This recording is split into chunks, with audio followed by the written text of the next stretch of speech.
What if beauty could carry a hidden cost? What if a name became so closely associated with elegance, speed, and sophistication that people forgot how often it had nearly vanished?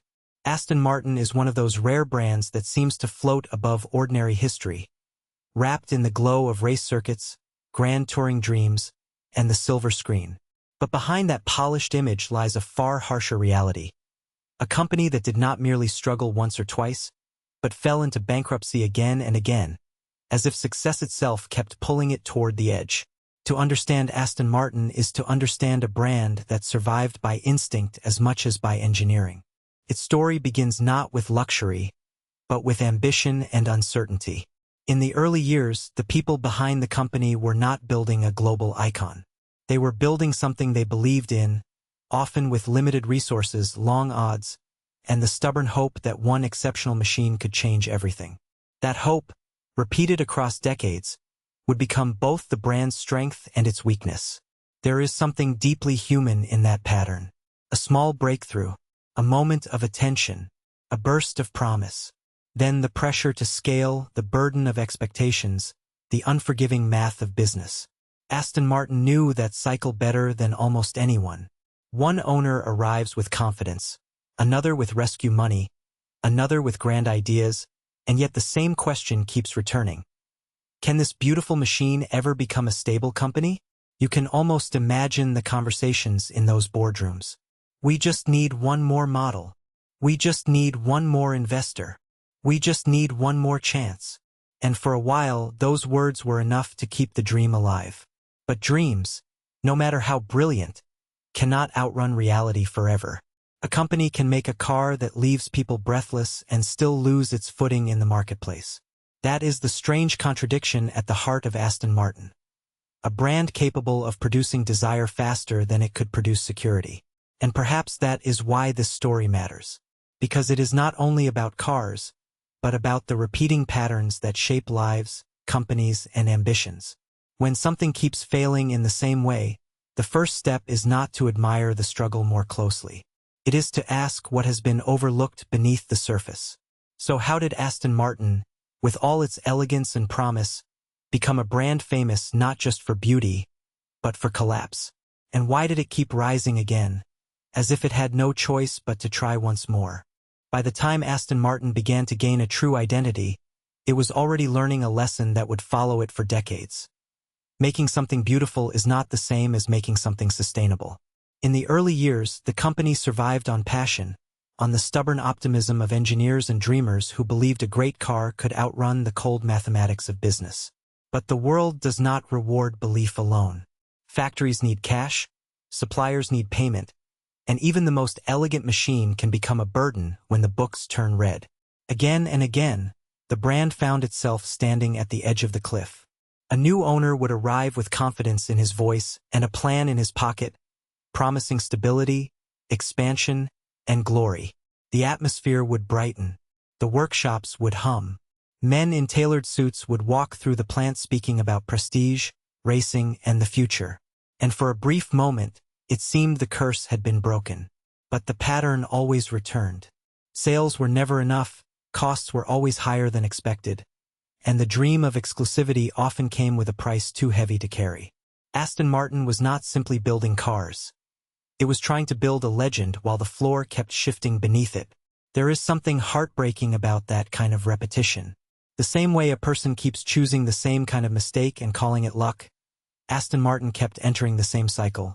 Brilliance, hope, strain, collapse. The name survived because the product inspired emotion. People did not just want transportation. They wanted the feeling the car created.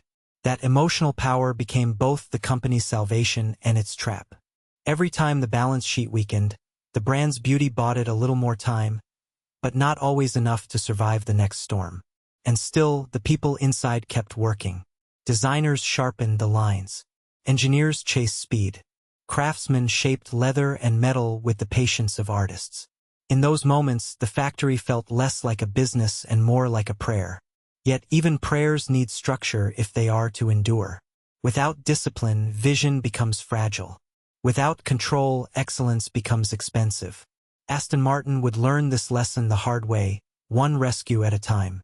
If the story feels familiar, it is because many of us have lived it in our own way. We repeat the same cycle, hoping for a different ending. We blame timing, other people, the economy, bad luck. But sooner or later, every pattern asks to be understood.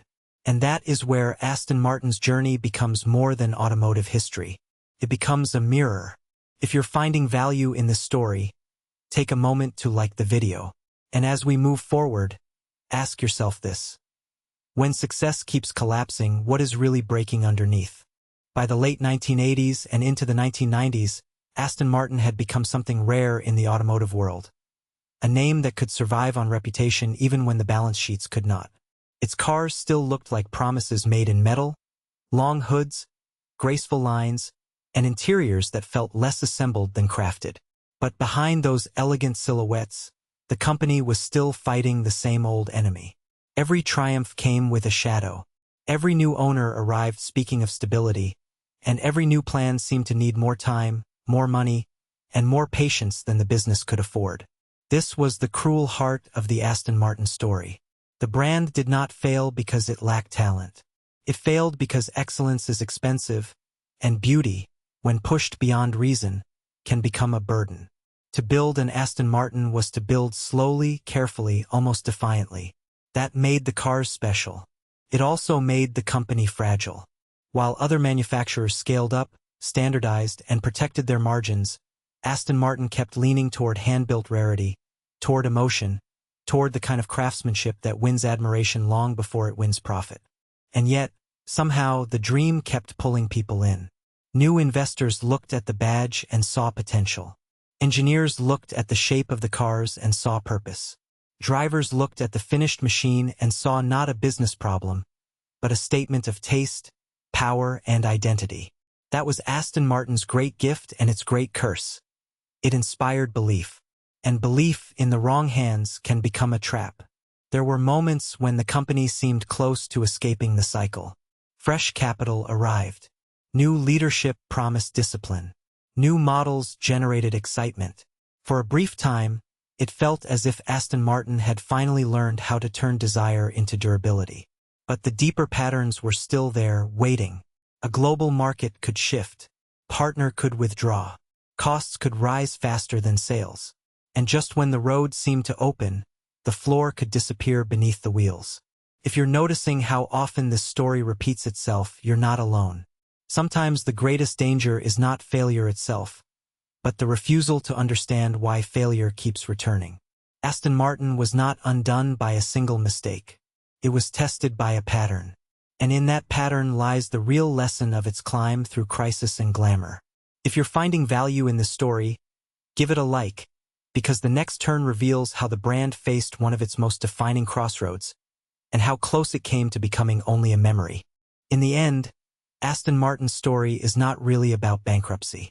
It is about endurance under pressure, about the strange truth that beauty can survive only if it learns discipline. Time and again, the company was rescued by dreamers, investors, engineers, and believers who saw something in those long hoods and graceful lines that spreadsheets could not measure. They saw a promise. But promise alone was never enough.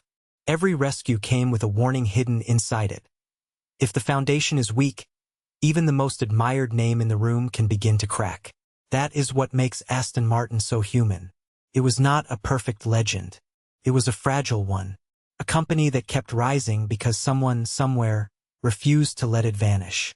And maybe that is why so many people still look at an Aston Martin and feel something deeper than admiration. They feel recognition. We all know what it is to want to create something beautiful, something lasting, something worthy of our best effort, and to discover that excellence without stability is only a temporary victory. So the real lesson of this cursed, magnificent brand is not fear. It is awareness. The curse was never just bad luck. It was repetition. The same pattern of ambition without balance, vision without structure, brilliance without protection. Once you can see a pattern, you are no longer trapped inside it. That is where change begins. Not in pretending the pain never happened, but in understanding why it happened in the first place. Aston Martin survived because it kept returning to its identity, even after the damage. It remembered what it was meant to be, and perhaps that is the quiet invitation in its history for all of us. When life keeps pushing you into the same failure, do not only ask how to fight harder. Ask what cycle needs to end. Ask what must be built differently this time. If the story gave you something to reflect on, take a second to like the video. And now I'd like to ask you, what is the biggest pain you keep repeating in your own life? Sometimes the answer is the first step toward breaking the loop. If you want more stories like this, subscribe, because the next one may reveal another legend hiding behind a very human cost.